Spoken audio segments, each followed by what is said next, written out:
우리가 잘 연휴를 보냈지만 연휴가 이렇게 길다 보니까요, 좋아야 되는데 마지막엔 왠지 부담스럽기도 하더라고요. 돌아가서 감당해야 될 그 일상의 일들이 사실은 멈춰 있는 거잖아요. 쉬지만 돌아갔을 때 그만큼 더 분주해져야 되는 그런 것들. 또 어떤 우리 마음속에 길게 쉬다 보면은요, 그냥 편하기만 한 것이 아니라 공허함도 있고 허전함도 있어요. 계속 쉬면 좋겠다라는 생각은 누가 하는 거예요? 네? 돌아갈 자리가 있는 분들은 그런 생각하는 거예요. 아, 내가 이 쉼이 끝나면 가서 일할 게 있으니까. 근데 아까도 얘기했지만 계속 쉬던 분들은 그만 쉬었으면 좋겠죠. 예, 그러니까 마음이 사실은 이 쉼을 갖다 보면 다시 돌아갈 생각에, 평소에도 월요병이라는 게 있는데 명절을 잘 지내고 나면 증후군이라는 게 있죠. 근데 그것이 단순히 어떤 쉼으로 인한 어려움이 아니라 우리 진짜 그 기쁨이나 이런 보람이나 이런 것들이 쉼을 통해서 얻어지는 것이 아니라 어디서 얻어져요? 나에게 허락된 삶의 자리에서 땀을 흘리며 또 복음을 가지고 복음에 증인돼서 열심히 살아가는 우리의 삶의 자리에 진짜 기쁨이 있기 때문에 잠시 쉬는 그 쉼만을 통해서는 우리가 진짜 기쁨을 얻기는 어려워요. 하나님께서 우리에게 맡겨주신 삶의 현장에서 의미 있는 삶을 통해서 보람과 가치를 찾을 때 비로소 참된 기쁨, 그것을 우리가 누리게 되는 거죠. 오늘 우리 시선을요, 이 쉼을 가져보니까 잠쉬임을 넘어서서 영원한 쉼, 그 뭐죠? 우리의 인생 그 마지막, 그 끝을 한번 바라볼 수 있는 믿음을 가졌으면 좋겠습니다. 우리 인생은 다 시작이 있으면 끝이 있잖아요. 그런데 끝이 없을 것처럼 생각하고 살아가는 사람들이 있어요. 믿음 안에서도 끝이 정해져 있다라고 생각하고 이 모든 것이 다 내 것이 아니라고 생각하면요, 그렇게 우리가 막 집착할 것도 사실 별로 없는데 영원히 누릴 것 같으니까 포기하지 못하고 집착하면서 살아가게 되지 않습니까? 나는 과연 내 인생의 마지막에 어떤 사람으로 기억될 것인가, 좀 이런 생각을 좀 하고 살아간다. 한번 손 한번 들어보실래요? 나는 내 인생의 마지막 순간에 어떤 사람으로 기억될 것인가, 이거 중요하다. 아무도 없어요? 긍정은 하지만 손 들기엔 쑥스러워요. 육정근 권사님이 용기가 제일 높으세요. 네, 손 잠깐 들다 내셨어요. 근데 중요해요, 여러분. 그러니까 뭐냐면요, 마지막 순간에 내가 어떤 사람으로 기억될 것인가를 생각하는 사람은 마지막 순간에 반짝이 아니라 내가 어떻게 지금 살아갈 것인가에 대해서 더 깊이 고민하고 열심을 다하게 돼 있어요. 왜냐하면 사람들은 마지막 순간에 그것만 기억하는 게 아니라 그 사람의 모습을 가지고, 그 인상을 가지고 기억하거든요. 오늘 우리가 읽은 말씀은 우리 큐티집에 나오는 성경 본문, 주일 본문 말씀 중에서 2절만 따로 떼어서 봤어요. 그런데 무슨 얘기냐면, 여호야다 나이가 많아 늙어서 죽었다. 130대 세에. 그런데 그 죽음의 이야기를 통해서, 그리고 그 죽음 이후에 여호야다를 향한 평가를 통해서 우리 인생의 마지막이 어때야 되는가 하는 것을, 그 마지막에서 어떠한 과정을 살아가야 되는가, 이것을 우리가 한번 다시 생각해 보기를 원합니다. 그의 삶을 통해서 세상의 평가보다 무엇이 중요한가? 하나님의 평가, 하나님이 마지막에 어떻게 인정하실 것인가, 그것을 바라보며 살아갈 수 있는 지혜를 발견하면서 마지막에 하나님께 존귀하게 되는 복된 인생이 무엇인가, 그것을 우리 마음에 새길 수 있는 은혜가 있기를 주님의 이름으로 축원합니다. 오늘 본문의 주인공 여호야다는 직분이 뭐예요? 큐티책 열심히 보시는 분들은 다 알죠. 제사장이에요, 제사장. 이 여호야다는 제사장이 있습니다. 왕이 아니에요. 그런데 오늘 이 말씀 15절 16절만 읽으면 여호야다가 죽었는데 왕의 묘실 중에 장사했다 그러니까 이스라엘 사람들 이름이 다 그렇죠. 거기서 거기 아니에요. 그러니까 왕인가 보다 이렇게 생각하시는 분들은 큐티를 조금 더 열심히 하셔야 돼요. 제사장인데, 그런데 왕의 묘실에 장사가 됐다는 말이죠. 왜 그랬겠는가? 왜 그런 일이 일어났는가 하는 거예요. 그는 레위 지파 출신의 제사장이었습니다. 그러나 제사장은 여러 사람들이 많죠. 왕은 한 사람밖에 없어요. 그 가치를 비교할 수가 없어요. 물론 너희는 왕 같은 제사장이라 이렇게 귀한 말로 말씀하시지만 제사장은 뭐예요? 영적 권위를 얘기하고 왕은 이스라엘의 왕은 특히 유다와의 왕은 그 영적 권위와 모든 것을 다한 사실은 하나님의 대리자나 마찬가지예요. 그런데 이 여호야다 제사장의 한 사람인데 그의 삶이 사실 이 유다 왕국의 나라의 운명을 바꾸고 그리고 왕의 길을 예비하게 되는 위대한 사명을 감당한 삶을 살았다는 것이죠. 당시에 그 나라 상황이 어땠냐면요, 이 여호야다가 죽기 전에 북왕국 이스라엘 왕 중에서 우상 숭배로 유명한 사람이 누구예요? 예? 지존, 아합, 그렇죠? 아합 왕의 딸이 누구냐면 아달랴인데 오므리의 손녀거든요. 근데 이 아달랴가 이스라엘의 왕비가 돼서 결혼을 한 거예요. 그러니까 세상적으로는 격이 맞지만 믿음으로는 격이 안 맞는 결혼을 한 거죠. 그런데 왕비가 되고 그 아들이 북이스라엘을 갔다가 예후한테 맞아 죽어요. 그러고 나서 어떤 일을 했냐면 왕자들, 왕손들 다 죽여버리고 본인이 왕이 됐어요. 여왕이 된 거예요. 그런데 여러분, 유다 왕국에는 어떤 예언이 있어요? 어떤 말씀이 있어요? 다윗 왕에게 너에게서 나는 왕이 끊어지지 않을 것이다 라고 하는 그 하나님의 놀라운 언약이 있었잖아요. 그런데 왕자들, 왕손들 다 죽는 가운데 여호사밧, 그러니까 그 왕자의 고모가 여호야다의 아내였는데 제사장의 아내였어요. 1살짜리 그 왕자 한 사람만 딱 빼가지고 성전 안에서 6년 동안 몰래 숨겨서 키운 거예요. 이 한 사람의 생명을 건, 만약에 잘못 걸렸으면 제사장들 다 줄초상 날 수도 있는 문제죠. 그렇죠? 그런데 그 왕자를 살려서 요아스를 6년 동안 양육을 한 다음에 때가 된 후에 어떻게 돼요? 거룩한 혁명을 일으켜서 빼앗겼던 왕권을 다윗의 자손에게 다시 돌리고, 그리고 이 아달랴로 인해서 우상 숭배가 만연했던 성전을 정화하고 예배를 새롭게 하고 무너진 예배를 회복시키는 일에, 그러니까 이 요아스 왕의 멘토가 되어서 올바른 정치를 할 수 있도록 이끌어가는 그런 귀한 일, 거기에 자신의 전생애를 바쳤던 제사장입니다. 영국에 월리엄 월버포스라는 정치가가 있어요. 근데 젊은 시절에 이분이 회심하고 은혜를 너무 많이 받아가지고 고민했다는 거예요. 나는 목회를 해야 될 것 같아, 이런 마음을 가졌죠. 그런데 그의 멘토가 누구냐면 존 뉴턴이라고 많이 들어보셨죠. 그분이 이런 얘기를 했어요. 하나님께서 당신을 그 자리에 두신 이유가 있을 것입니다. 그러니까 은혜 받았다고 다 성직자가 되고 다 제사장 되고 목회자가 되는 게 아니라 너에게 허락하신 그 재능의 자리, 거기서 하나님을 섬겨야 될 이유가 있을 것이라는 이야기를 했다는 것입니다. 아마 저와 여러분에게도 허락하신 자리에 하나님께서 여러분을 두신 이유가 있는 줄로 믿습니다. 그렇죠? 그래서 이 격려를 통해서 월버포스가 그냥 왕 같은 힘 있는 사람은 아니지만 국회의원의 길을 걸어요. 정치를 하면서. 그런데 무엇을 위해서 평생을 싸웠냐면 평생을 노예제도 폐지라는 이 단 하나의 사명을 위해서 싸웁니다. 거진 50년간을 싸워요. 그런데 여러분, 그 당시 영국 사회는 노예를 부리는 것이 자기의 권력이고 힘이죠. 그리고 노예 상인들도 만연하고 내 능력과 권력을 나타내는 부의 가치의 수단이 노예인데 그것을 폐지하기 위해서 평생을 싸웠다는 것입니다. 그래서 조롱당하고 실패하고 여러 가지 위협도 당했겠죠.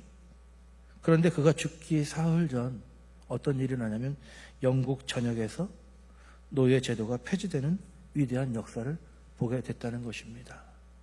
미국에서 링컨이 남북전쟁을 통해서 노예를 해방했다면 그 영국에서는 이 윌버포스라고 하는 하나님을 통해서 회심한 한 사람의 신앙인이 어떤 종교 지도자는 아니지만 자신의 자리에서 자신에게 주어진 역할을 통해서 하나님의 놀라운 일이 이 나라 가운데 영향을 미칠 수 있도록 그렇게 평생을 살았다는 것이죠. 여러분, 왕은 아니에요. 모든 것을 바꿀 수 있는 결정권을 가진 사람은 아니었습니다. 그러나 자신의 자리에서 하나님이 주신 사명을 따라서 충성되게 그 하나님의 뜻을 이름으로 인해서 세상을 바꿨다는 것이죠. 여러분, 목회자가 아니다 할지라도 여러분의 삶의 자리에 하나님께서 주신 특별한 사명들이 있다는 것을 기억하시기 바랍니다. 예, 반드시 교회 안에서의 어떤 거룩한 일들만 통해서가 아니라 여러분의 삶에 하나님 주신 거룩함을 이뤄가는 삶을 통해서 그것에 하나님의 뜻이 이루어질 줄 믿습니다.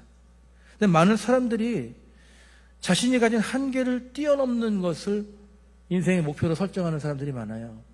그런데 자신의 재능, 평판, 어떤 사회적 신분 이런 것들을 보다 더 발전시키려고 많이 애쓰는데, 근데 가만히 그 근저에 보면 무엇이 있냐면 최선을 다한 어떤 열심 이전에 자신의 한계를 넘어서 결국은 뭘 뛰어넘고 싶냐면 다른 사람을 뛰어넘는 것을 내 목표로 삼는 사람들이 너무 많다는 거예요. 하나님이 주신 인생을 최선을 다해서 달려가다 보니 어떤 날은 1등도 할 수 있고 꼴등도 할 수 있겠죠. 그러나 최선을 다하는 삶의 순위는 중요하지 않아요. 그런데 우리가 만약에 어떤 순위에다 우리 인생의 목적을 두게 되면요, 그럼 그때부터는 그 순위 자체가 목표가 됐을 때 그것은 우리를 바른 길로 이끌어갈 수 없는 것이죠. 순위가 중요하지 않은 것에다가 목적을 두게 되면 무리하게 되고 잘못 가는 거예요. 하나님께서 여러분에게 각자에게 주신 믿음 안에, 그리고 나에게 허락하신 그 일터에, 그 자리에 얼마든지 역사를 바꿀 만한, 여러분의 주변을 바꿀 만한, 세상을 바꿀 만한 능력과 영향력을 믿음 안에서 주신다는 것을 기억하시기 바랍니다. 여러분의 자리에서 내가 다른 데 가서 정치하지 않아도, 내 다른 데 가서 뭐 하지 않더라도 내 자리에서 충분히 하나님의 주신 그 능력과 믿음으로 세상을 변화시킬 수 있다는 믿음, 그 믿음이 있어야 여러분의 삶의 자리가 사명지가 되는 거예요. 여러분, 이미 우리에게는 예수 그리스도의 이름, 그리고 그 이름을 통해서 죄사함과 구원받는 능력, 이 믿음이 있고, 이것이 나 한 사람만이 아니라 내 입술을 통해서, 내 삶을 통해서 누군가에게 전해주면 반드시 그의 삶을 변화시키는 능력이 되고 구원의 능력이 된다는 것을 믿으시기 바랍니다. 내가 하는 게 아니라 내가 그 믿음을 가지고 살아가는 삶을 통해서 성령이 역사하시고 주의 말씀의 능력이 사람들에게 구원의 능력이 될 것입니다. 여러분, 비교의 대상을요, 다른 사람에게 두면 참 어려운 삶을 살아가게 되잖아요. 그런데 어디에다 둬야 되냐면요, 이렇게 했으면 좋겠어요. 믿음 이전의 나, 그리고 믿음 이후의 나, 이걸 비교하는 인생을 살면 보다 더 아름다운 삶을 살아가게 될 줄 믿습니다. 그러니까 다른 사람의 어떤 모습, 드러나는 영향력, 이런 것과 오늘 나의 모습을 비교하는 것이 아니라 예수 그리스도가 내 안에 있기 전에 내 모습과 예수 그리스도가 들어온 다음에 내 모습이 과연 얼마나 달라졌는가, 이것을 비교하면서 내가 그리스도의 능력으로 어떻게 더 선한 삶으로 나아가고 있는가, 이것을 봐야 된다는 거예요. 다시 말하면 하나님과 함께하는 여러분의 삶에 여러분의 소망을 두시기 바랍니다. 할렐루야. 예, 내가 누구보다 좀 나아졌어, 이게 아니라 누구보다 여유롭지, 이게 아니라 누구보다 영향력이 있지가 아니라 하나님이 함께 하시는 그 삶, 하나님과 동행하는 삶에 나의 소망을 두고 살아가라는 거예요. 이 여호야다의 위대함은요, 그가 이룬 놀라운 업적에만 있는 것이 아닙니다. 그의 삶이 진짜 빛나는 이유가 그런 거예요. 그의 모든 행동의 기준이 세상의 평가가 아니라 하나님 앞에서였기 때문이죠. 목숨을 걸고 요아스를 지킨 것은 하나님의 언약을 지키기 위함이었고, 성전을 열심히 수리한 것은 무너진 하나님을 향한 예배를 회복하기 위한 것이었습니다. 그가 왕을 잘 키워냄으로 인해서 왕의 후견인이라는 어떤 후광을 보려고 한 것도 아니고, 오직 하나님을 믿는 믿음이 이 약속의 왕을 통해서 이루어져 가기를 바랬기 때문에 그 한 가지만 보고 온전히 헌신했다는 거예요. 자신의 출신, 직분, 제사장에 불과해요. 왕하고는 비교할 수 없는, 우리가 볼 때는 제사장 이러지만 왕이 볼 때는 여럿 중에 하나에 불과하죠. 그런 것에 얽매이지 않았어요. 오직 오늘 나에게 주신 하나님의 부르심이 무엇인가? 내가 감당해야 될 사명이 무엇인가? 내 직분, 내 위치, 권력 이것이 아니라 하나님이 나를 통해서 오늘 이루시기 위한 것이 무엇인가? 그러니까 1살짜리 아기를 숨겨서 양육하는 데에 6년이라는 긴 세월을 투자했고, 그리고 그가 많은 사람들을 이 앞에 있는 내용도이지만 돌이켜서 올바른 왕을 세우는데 큰 역할을 감당하게 됐습니다. 여러분, 생활의 달인 이런 프로그램이 있죠. TV에 보면은 수년간 아니면 수십 년간 자기의 자리에서 묵묵히 일을 감당해온 사람들의 이야기가 있잖아요. 보면 참 신기해요. 정말 저도 몇 편 여러 가지 봤는데 저 2층 같은 데다 타이어를 탁 던지면은 쫙쫙 맞아 들어가고 그 달인들 보면은요 정말 사람이 하는 일 같지 않다. 정말 달인이라는 표현이 정말 맞다라는 생각을 하게 되는데, 근데 공통적으로 그들에게 어떻게 이 힘든 일을 평생 하셨습니까? 라고 물었을 때에 그들이 다 똑같지는 않지만 공통적인 대답이 있는데 뭐냐면 돈 때문만은 아니라는 거예요. 그게 돈 때문만은 아니고 이 일을 통해서 누군가에게 기쁨을 주고, 그리고 누군가는 해야 될 일인데 내가 이 일을 감당함으로 세상에 필요한 조각이 된다는 거. 그래서 그런 어떤 내가 내 삶의 영역에서 충실히 함으로써 누군가에게 도움이 된다는 보람이 없었다면 불가능했을 것이다. 이런 이야기들을 공통적으로 한다는 거죠. 여러분, 믿음 없이 하는 세상의 일들을 하면서 이 장인들도 그런 얘기를 하는데 하물며 우리는 어떠냐 하는 거죠. 우리가 우리의 평범한 삶의 자리에서 오늘 이 여호야다처럼 하나님 중심적으로 말씀에 순종하며 살아갈 때 하나님은 저와 여러분을 당신의 자녀요 왕같은 제사장으로 인정해 주시는 놀라운 은혜를 베풀어 주실 줄 믿습니다. 이미 그 은혜 가운데 많은 분들이 살아가고 있는 줄 믿습니다. 우리는 그냥 사람들보다 더 나은 것이 아니라 이 믿음을 통한 하나님의 역사를 보면서 거룩한 보람을 느낄 때 정말 세상이 줄 수 없는 가장 큰 기쁨을 누리는 그런 믿음의 사람들이잖아요. 이 기쁨과 능력을 누리는 여러분 되시기를 간절히 소망합니다. 여호야다의 이야기 본문으로 돌아와서 130세의 나이로 죽음을 맞이합니다. 그의 인생이 끝났을 때 하나님과 백성들은 그의 삶을 어떻게 평가했을까? 오늘 본문 15절 16절 다시 한번 같이 읽어볼까요? 시작.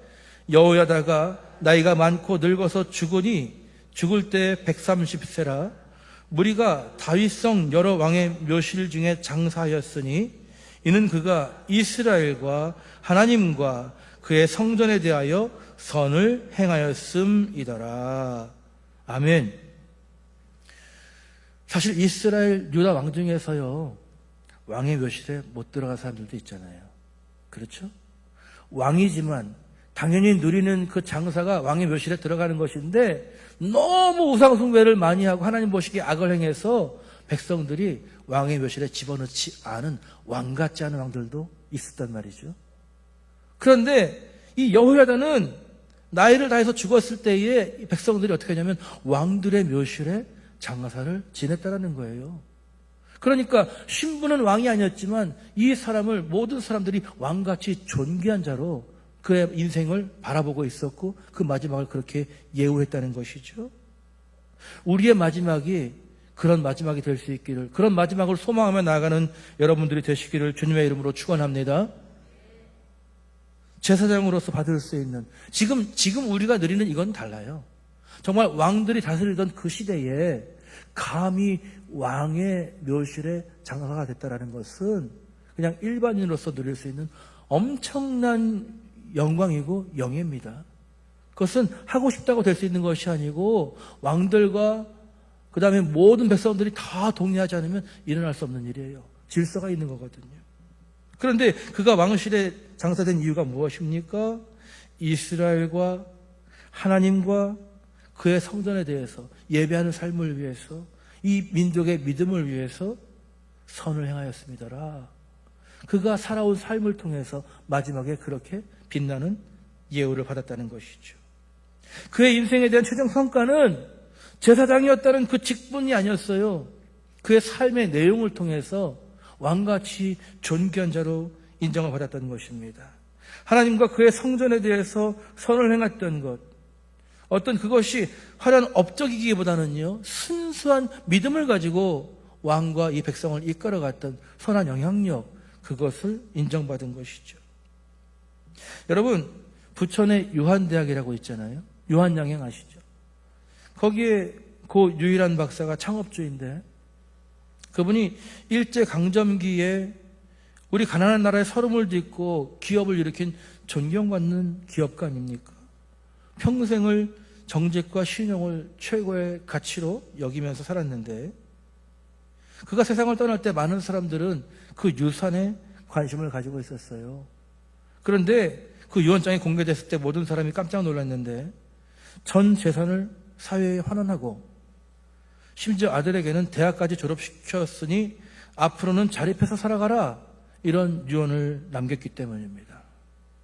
그의 마지막인 세상적인 부의 축적과 대물림이 아니라 자신의 삶 전체를 통해서 얻은 것을 이 사회를 위해서 선을 행하는 것으로 마무리를 지었다는 것이죠. 그것이 과연 죽기 전에 마치 이탈리아 같은 나라에서 마피아들이 죽기 전에 기부하면 천당 갈까 싶어서 하는 그런 기부였을까요? 평생 살아온 자기의 삶이 지향하고 있던 그 바를 더 이상 자기의 의지를 할 수 없는 시간에 유언장을 통해서 그렇게 되도록 했던 것인 거죠. 그가 세상을 떠난 지 수십 년이 지난 지금까지도 우리 사회에서 가장 존경받는 위인 중 한 사람으로 기억되고 있습니다. 이것이 바로 마지막을 생각하며 살아가는 사람의 지혜인 것이죠. 여러분, 우리 감리교인들이 기억하시는 분 중에 창시자, 본인은 물론 스스로 만든 것은 아니지만 우리가 존 웨슬리 목사님, 요한 웨슬리라고도 하고요, 그 목사님의 이야기도 다르지 않아요. 당대의 존 웨슬리 목사님은 감리교 부흥과 더불어서 그분이 만든 책, 설교, 그 다음에 찬양집도 많이 만들었고요, 그 다음에 예배서도 만들었는데, 이런 것들이 많은 사람들에게 팔릴 수밖에 없고 베스트셀러 작가가 돼서 돈을 많이 벌었어요. 책을 많이 썼기 때문에. 그런데 그분이 가지고 있는 삶의 원칙이 무엇이었냐면, 최대한 벌고 그 다음에 최대한 절약해서, 마지막이 중요합니다, 최대한 나누라.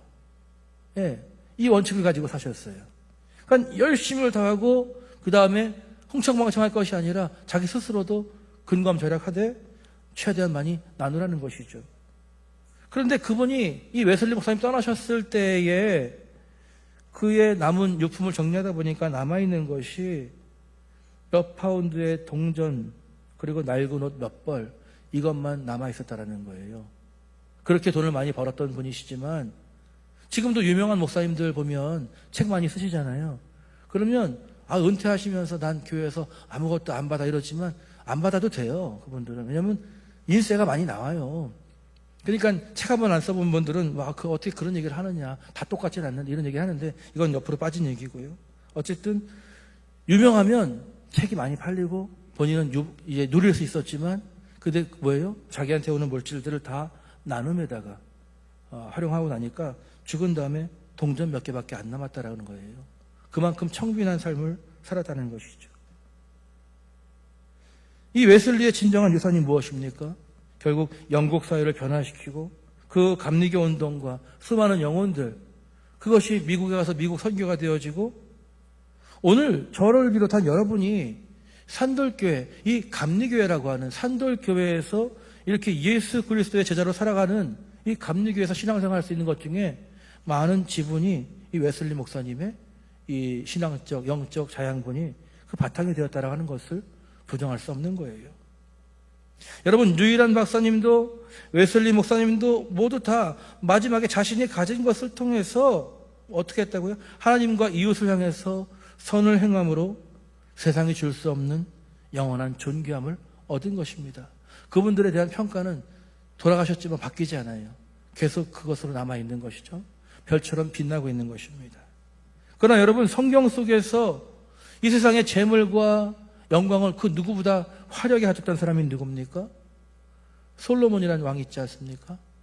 그런데 솔로몬은 어떻습니까? 그 마지막에 우상을 숭배했고 그 죽은 다음에 나라가 나눠졌고, 정말 시작은 너무나 아름답고 멋있었지만 마지막에 기억되는 모습은 그렇게 우리가 존경하고 본받을 만한 모습은 아니라는 것이죠. 여러분, 한 사람 한 사람이 인생을 살아가면서 누구보다 더 유명하고 뛰어난 사람이 될 수는 없겠죠. 그러나 내 삶을 통해서, 내 자리에서 우리가 이 여호야다처럼 그저 여러 사람 중에 한 사람에 불과하지만 하나님의 말씀을 붙들고, 그리고 그 마지막을 기대했던 것은 아니겠지만 그 말씀에 순종하는 삶을 살아가면 그 마지막이 왕처럼 존귀하게 하나님께 인정받고 사람들에게도 존경받는 삶이 된다는 것이죠. 저와 여러분의 믿음의 삶이, 이 믿음의 여정이, 인생이 그런 마지막이 될 수 있기를 주님의 이름으로 축원합니다. 말씀을 정리합니다. 사랑하는 성도 여러분, 긴 연휴에 쉼이 있었습니다. 그러나 즐거움이라는 것이 잠시 우리에게 활력을 주지만 영혼의 깊은 만족을 취할 수는 없죠. 그러나 우리는 또 정말 영원한 쉼을 향해서 달려가고 있는 존재들 아닙니까? 예수 그리스도께서 다시 오실 때에 그때는 더 이상 돌아가야 될 일자리가 아니라 영원한 아버지 나라에 들어가야 될 긴 쉼을 향해 가는데, 그 쉼을 향해 준비하는 우리의 삶이 어떤 여정이 되어야 될 것인가, 그 마지막을 바라보면서 달려갈 수 있는 저 여러분이 될 수 있기를 간절히 소망합니다. 우리의 진짜 보람과 기쁨, 그리고 영원한 가치라고 하는 것이 어디서 생기는 것이냐? 다시 돌아온 우리의 가정, 우리 여러분의 직장, 일터, 그리고 이 교회라고 하는 삶의 현장에서 여호야다처럼 주어진 상황 가운데에서 어떤 다른 사람과 비교하는 영향력이 아니라 내게 주신 것을 충성되게 신실하게 감당하며 살아갈 때에 그때 하나님께서 참된 기쁨, 보람, 그런 것들을 허락해 주실 줄 믿습니다. 그리고 그렇게 살아가다 보면 우리의 인생의 마지막 날 하나님께서 저 여러분의 삶을 어떻게 평가하실 것인가, 귀하게 평가하실 것을 믿으면서, 그것을 믿기에 오늘 더 신실하게 말씀을 따라서 약속을 붙들고 살아가는 그런 지혜가 저 여러분에게 있기를 간절히 소망합니다. 여러분, 출신이 중요하지 않아요. 환경이 중요하지 않습니다. 왕과 제사장은 넘을 수 없는 요즘 말로 넘사벽 같은 것이지만, 그러나 이 여호야다는 우리가 주중에 새벽기도를 나서지 않았지만 왕보다 더 존귀한 사명을 감당했던 제사장이었다는 것이죠. 여러분들이 여러분의 삶의 자리에서 담임 목사보다 더 뛰어난 믿음의 영성을 발휘하는 복된 성도님들 되시기를 주님의 이름으로 축원합니다. 지금 내게 주어진 자리에서 하나님의 선하심을 드러내는 왕 같은 제사장으로 살아가면서 사라질 즐거움을 넘어서 영원한 상급을 향해 나아가는 복된 믿음의 백성들 되시기를 우리 주 예수 그리스도의 이름으로 간절히 축원합니다. 기도하겠습니다. 참 좋으신 하나님 아버지, 사라질 세상의 즐거움과 쉼을 쫓아 살았던 저희의 어리석음을 고백합니다. 오늘 제사장 여호야다의 삶을 통해서 인생의 참된 가치와 보람은 저희에게 맡겨주신 삶의 자리에서 신실하게 살아갈 때 주어지는 것임을 깨닫게 하시니 감사합니다. 이제 세상의 평가나 주어진 환경을 탓하지 않게 하시고 하나님 앞에서 살아가는 믿음의 사람이 되기로 결단하며 나아갑니다. 우리의 평범한 일상이 하나님의 선하심을 드러내는 왕같은 제사장으로 살아가는 삶의 무대가 되게 하여 주시옵소서. 우리 인생의 마지막 날을 기억할 수 있는 지혜를 주셔서 주님께서 잘하였도다, 착하고 충성된 종아, 인정해 주시는 그 영원한 상급을 바라보면서 주어진 하루하루를 믿음으로 살아가는 우리 모두가 되게 하여 주옵소서. 우리의 영원한 상급이 되시는 예수 그리스도의 이름으로 기도하옵나이다. 아멘.